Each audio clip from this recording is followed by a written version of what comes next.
You wake up into that, like in the morning, your mom make the coconut rice with some anchovy sambal and all that aroma just circling around the house. You just wake up for that, and those good memories. And as we grow up, when you're looking for a career, it's just the hospitality became the closest thing to me. Today on Dirty Linen, we are heading to the Mornington Peninsula via Sri Lanka to chat to Gayan Pieris. Gayan is the executive chef at Polperro, a winery restaurant, and Many Little, where he's able to showcase Sri Lankan cuisine. Gayan, welcome to Dirty Linen. Thank you, and so glad to be here. I am super excited to be chatting to you. I'm a big fan of Sri Lankan food. Just love the variety of flavours and the brightness and all the sambals. In fact, as I talk about it, I really wish I was about to sit down for a Sri Lankan meal. Tell us about what you're doing down there at Many Little and also Polperro. Yeah, so I'm the executive chef at Polperro and Many Little. Many Little is mainly a Sri Lankan restaurant that we have like big Sri Lankan influence with the cuisine that we serve there. And also Polperro, it's a wine restaurant that we stick into modern Australian cuisine. And both the restaurants getting 70 to 80% of our produce coming from our own organic, certified organic farm, right across to Polperro. And also we do have our two own wine brands as well, which is Polperro and even Kill. That's pretty much what we do. I love it. And I mean, that must be so special having the produce that's grown on the estate to be able to use in the restaurant. How does that work? Like, how does menu creation work? So with Polperro, it's fairly easy. We usually we have our growing plan every year depending on the season, and that's what our menus are driven with. Many Little is a bit tricky because down here we have some limitations with growing the things that we use in our cuisine, which is Sri Lankan cuisine. The hats off to the farmers. We do have like really experienced farmers working with us, and they managed to grow a lot of the stuff that we're using in Sri Lankan cuisine as well. So it's kind of really exciting thing that you see in the process from seedling to how you serve the certain food in the way that you want. So it's a exciting journey so far. Yeah, I mean, it's interesting because you obviously need to go to suppliers for some produce, but you also grow so much of it. So you can see the sort of supply chain issues from both sides. I mean, how insulated are you from rising costs and supply chain disruption because you grow so much of your own produce? Growing our own stuff does help a lot. For example, like these days, everyone's talking about lettuces and how the cost of icebergs gone skyrocketing and all that. But it's just, for us, we sort of have a bit of self-dependency. But again, given the factor with the weather, when the bad weather happens, it's just none of us are protected in that sense. But we do have a bit of an advantage in that sense, generally. But the other supply costs, like it's always, especially with the seafood and the proteins going high up. So it's just we kind of have to deal with it at the moment. Yeah. I'd love to learn more about your background in Sri Lanka, because I understand that you grew up in a rural area and there was also homegrown produce there. Can you tell us about your childhood?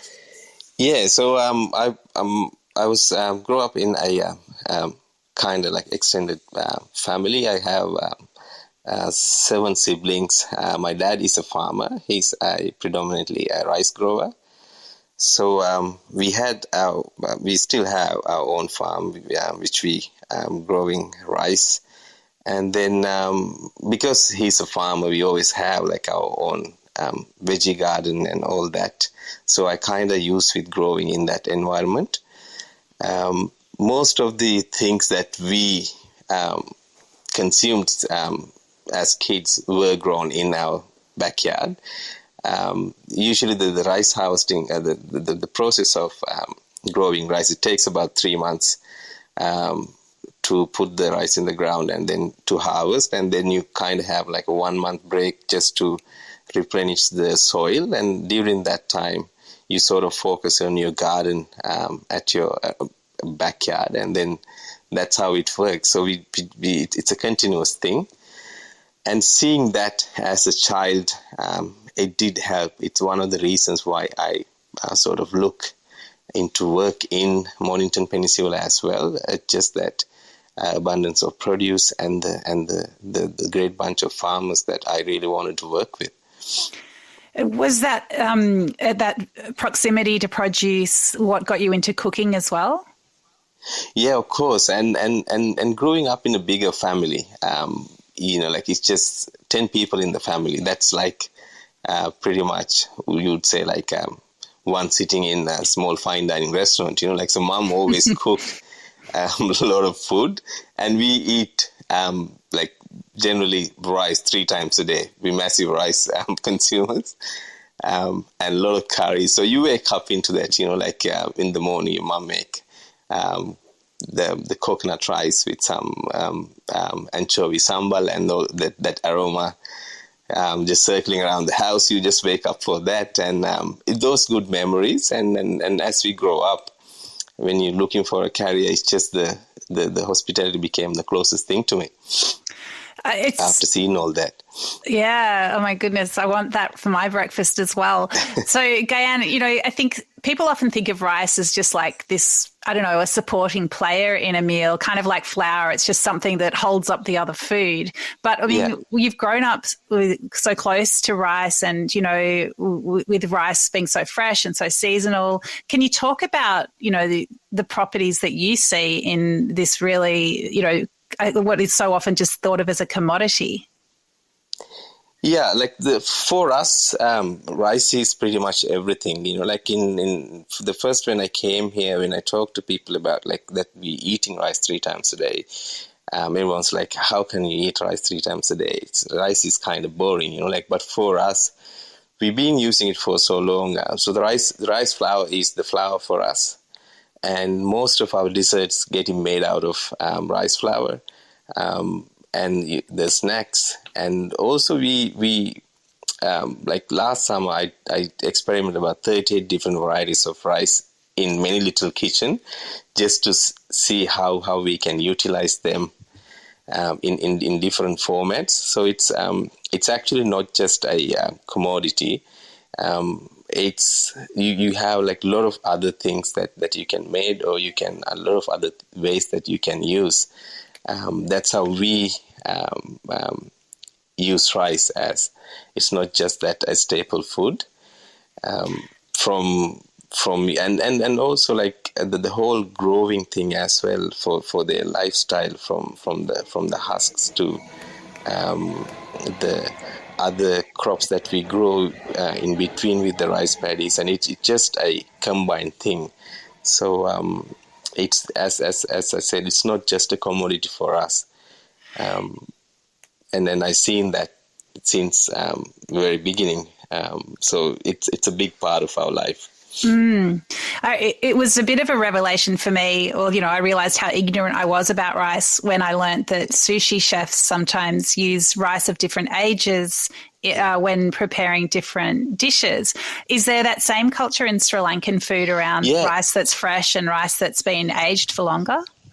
Yeah, exactly. We have our different grains that we use for different the food that we made out of, and also how you're treating it as well. Like when you first harvest, kind of like the grains are kind of milky, so using them for example, like the milk rice that we use with made out of coconut milk and rice, which is the very common breakfast in Sri Lanka. And then also when you age them as well, like up to 3 or 4 years in massive storage areas, just to get especially like the grains like basmati, you age them. That's how you get that perfect individual grain that you use for your biryani.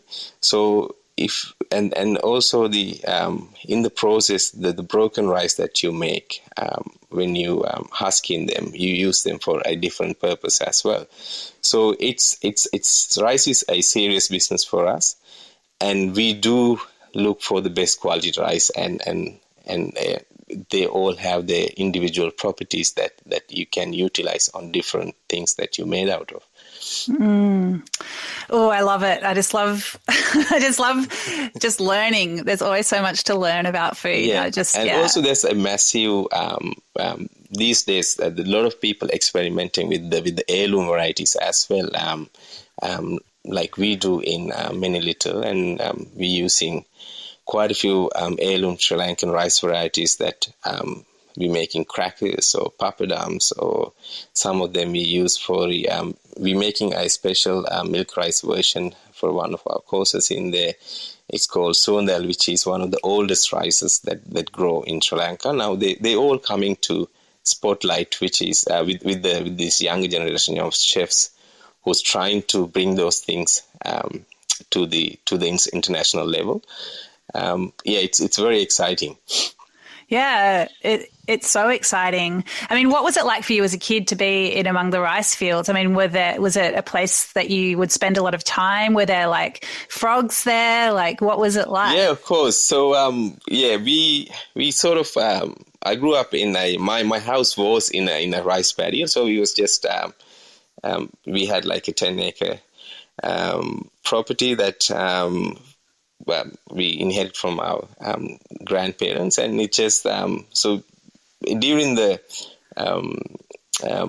time that we preparing soil and all that, you always go and support your parents, like help them out, and it's more of fun just to run around in the mud and like catching frogs and catching little rainbow fish.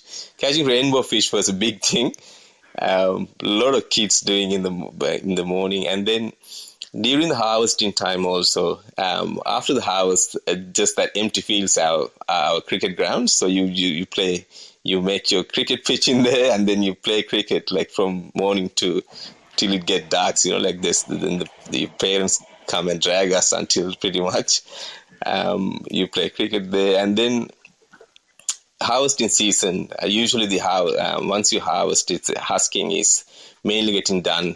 Basically what they do is they pile up all the rice hay, and then they just run them through the tractor or a bunch of cows just to separate the seeds from the trees. And that's an overnight thing. So you always love spending out in the field overnight with your parents, just like counting stars or catching bugs and all that. So it's good fonding memories about it as well. Yeah. And, what a beautiful picture you paint for us. It's which I suppose it is such an idyllic picture and so resonant and so bountiful. But, I'm hearing such tough news from Sri Lanka at the moment, Gayan, and I'm sure you're, obviously would be talking to people back home about it. So there's runaway inflation, political instability. It's difficult for people to get petrol, and there's predicted food shortages. I mean, what are you hearing from Sri Lanka at the moment? It's actually quite disturbing, to be honest. At the moment, it's they are suffering from massive fuel shortage, which linked to supply chain issues, and also the government introduced a failed program about year and a half ago, going fully organic without analyzing the situation, and because of that, most of the things that we consume every day, such as rice and millet and all those stuff, the production was gone down in most areas by like 30 to 40%. So the food security is in a really bad state at the moment. Also, because of the countries running out of their foreign reserves, they can't import the fuel. So there's massive fuel shortage, which leads to power cut as well, because most of the power plants are running with either diesel or coal. So it's kind of like a domino effect to every industry. And because of all that, now they're running out of the medicines as well. The biggest issue is the foreign reserves are pretty much gone almost to zero, and that have an impact on most of the things that they're importing. Other than the things that the aid that they're getting from other countries or the organizations such as UN, countries pretty much got no money to do their own imports. Yeah. So that's the saddening situation in there at the moment. Yeah, like you say, it's a real cascade of factors that have led to these dreadful impacts on people's lives. And yeah, that fertilizer one is so, it's just seems like such a, you can see, like, okay, so there was this plan, Sri Lanka is going to be the first country that's fully organic. So we're going to stop importing fertilizer. But I guess there was an economic impetus to that. It was like, we don't want to spend money on fertilizer because we know that we're running out of money. And then it sort of sounds great. But then, of course, when everybody's used, or not everybody, but when so many people are used to using fertilizer on their farms, they rely on that for certain yields. So as you say, like, production went down so much, leading to shortages, which leads to more need for imports, but then there's no money. So it's just it's so distressing. And something that really hit home for me that I read over the past couple of days was that government employees are being moved to a 4-day week, so given 1 day off a week, with the idea being that they use that day to grow food, which is, in a way, you think, well, maybe we should all be doing that. We should be working less and growing more so that we don't need as much money. And that sort of seems kind of nice and romantic. But at the same time, that just shows the desperation of the current situation where, I mean, so many people live in apartments. They don't have like a rice field out the back like your family. I mean, it just seems very tenuous and, as you say, like, just really disturbing. Yeah, it's mainly a lot of the policies that the government introduced. They were actually not not to tackle the real issues. They were just interim things that they have been doing, and this has been happening for last 10 to 15 years. Because Sri Lankan economy was when we got the independence, we got the second best economy in Asia. Like, we were only second to Japan. And then once the British ruling left the country, the local administration who got into power, they never had a proper policy that they could stick on, and the corruption grows continuously, and then that brought the political instability to the country, and like especially the younger generations now, they're seeing this happening for a long time, and they cannot let it happen anymore. So there's like a massive social economic storm going through there as well, which linked to this whole issue, and people kind of feel like they're helpless at the moment, and all these the policies that they've been practicing for last almost half a century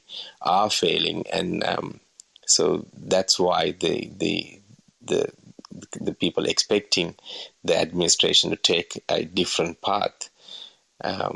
For example, this whole organic thing was actually it's not the authentic thing. They mainly did that. They didn't have the money to import the fertilizer, so they thought it's a sellable idea. You can tell people, like, we're looking after you by going organic, which is nice and healthy. But then again, there was no other support for the farmers to find their organic application. So there is no proper training. There was no proper discussion in the society about it, like how we're gonna go there, like if you want to be the world's first fully organic country. So most of those things happen as a reaction rather than a proaction with a proper plan, and they're meant to fail, and that's what happened. So they did that, especially with the rice. Even in my parents' farm, like it's gone down by 40%. The crops and the fertilizers are not there, and then because the policy was failing, they had to import rather than making their own organic fertilizers. They import the organic fertilizers again. Wow. That have an impact on their foreign reserves. They have to pay for them as well just to maintain the food security. And it's just that, as I said, that the domino effect. So one after one, all the solutions they're bringing out are not actually solutions. They're creating more issues more often than not. How is your family doing, Gayan? They're fine at the moment. It's just the most of my siblings who are living in Colombo are actually suffering because, as I said, people who are living in rural areas, they still manage to grow their own thing, especially with the food, and they can deal with the power issues because they can find the firewood and all that. But people who live in the cities, especially in Colombo, who lives in apartments, like they can't have a firewood. They can't use firewood to cook their food, or they can't grow anything, and so they are depending on the supply chain. But most of the supermarkets are empty at the moment, and there's this massive shortage for milk powder for kids, and also massive shortage with the fresh produce. So the people in Colombo, like most of my family who are living in Colombo now, they are suffering. And they're spending the good amount of their time every day just queuing up in the petrol stations just to get the fuel. Sometimes like they can go up to like 12 to 15 hours. They just stay there in the queue, and even after they stay in the queue, there was no proper system to guarantee that they're gonna get the fuel. They're just waiting for like 6-7 hours, and then when they comes closer to the pump, they're saying like we're out of the fuel out of the petrol for the day, so you have to come back again tomorrow. So that's the situation for them at the moment, and it's quite frustrating. Oh, I mean, it's really distressing. It must be so awful and scary to hear. To know that your family is in that situation, and everybody else that's there as well. I mean, like, how are you coping? It just sounds so awful. And to be, creating your beautiful food in a beautiful restaurant in the lucky country. I mean, what's it like for you? It's actually just like most of usually this time we're having a holiday. Like this year, like we don't feel like take a holiday, because my people in there, they're suffering, and all those things. It's kind of distressing with what we do, but we try to do our best to help them from here. A lot of the global community are putting their hands up and trying to do the right thing for them. Hopefully, it's just we have a hope that things will get changed soon enough within the next few months, and then they can go back to normal. Yeah, well, I really hope so. I mean, one of the other things that we hear about from Sri Lanka is boat arrivals, like people who are leaving Sri Lanka as refugees. Some of them are trying to make their way to Australia. I mean, there's been a lot of political issues that have meant that people have had to flee, but I imagine now there's a lot of economic reasons as well. What's your view on that? It's just the desperation of people, like they would do anything to get out of a situation like that. And also at the same time, people smugglers who's using this as an opportunity. With the government change in here, they kind of have that the Labour government would accept them. But I think in general thought, like they don't want to. There's a lot of people like that I've spoken, like they don't want to leave the country. They want to use this as an opportunity to change the system and get back the country that what they wanted. So that's why they're saying, like, if there won't be any opportunity to wake up like this and see your policies and see what you've been doing last 50 years, because it's not a country that we don't have a desert, we don't have snow, like it's tropics and everyday sun, you can grow things, and it's in the perfect position in Indian Ocean. So it's not a country that should be like this. And we were the oldest democracy in Asia and all that. So most of the people who are actually that I am talking to, they don't want to leave. But at the same time, then, especially in the coastal areas where this big people smuggling racket is happening, they are doing their thing just to get the people out. And people easily get into that trap, It's just when someone say, like, I'll take you to Australia, like, give me 500,000 rupees or something, they would do it. Like, they'll sell everything that they have, and they'll take that risk, obviously, just to get out of that situation. That's how I think it works. Yeah, so many different forces at play. And I think, if you're hungry, or if you've got kids that are hungry, I mean, you're really not that far away from the desperation that would, lead you to any kind of decision like that you thought would change that situation. Yeah, when you go home, like when you see your child is crying, that if you can't afford to buy a packet of milk powder or a couple of kilos of rice, and people go to the maximum extent that they have to take, like just to take them out of that misery. So I think that's what's happening, and until that they manage to get that political stability and the economic stability, there's always a risk that people would try to leave the country legally or illegally. And then the government facing a real problem as well. All the intellectuals who are leaving the country that who can get a visa easily to move to Canada or to Australia or US or Europe, the educated people, they are also leaving. This massive intellectual issue coming up in next few years, because all the doctors are at the moment leaving the country. There's very few who are staying there, and you see the airport, the passport office, the people queued up outside.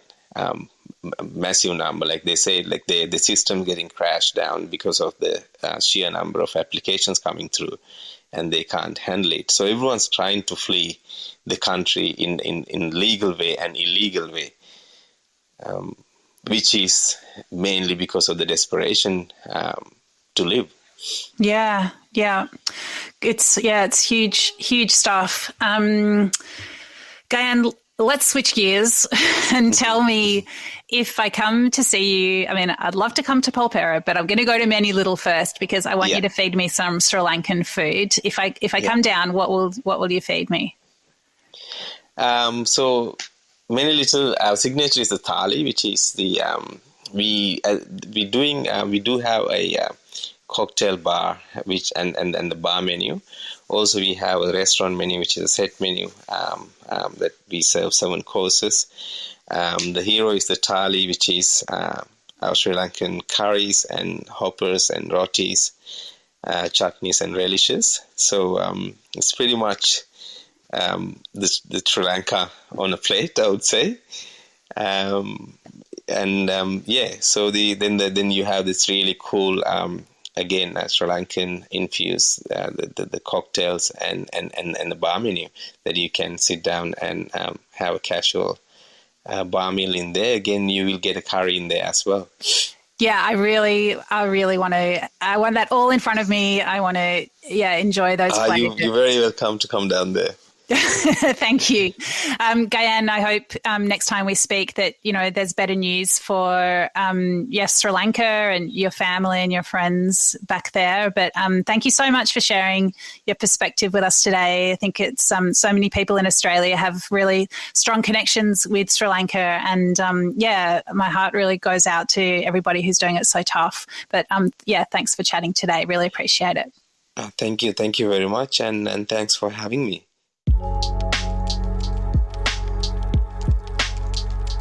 This is Dirty Linen, and I'm Dani Valent.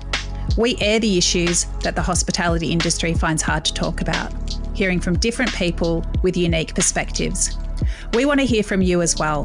If you have something that needs to be said about a topic, get in touch so we can include your perspective. Contact us at dirtylinen@deepintheweeds.com.au or hit us up on Insta at Dirty Linen Podcast. We can't wait to hear from you.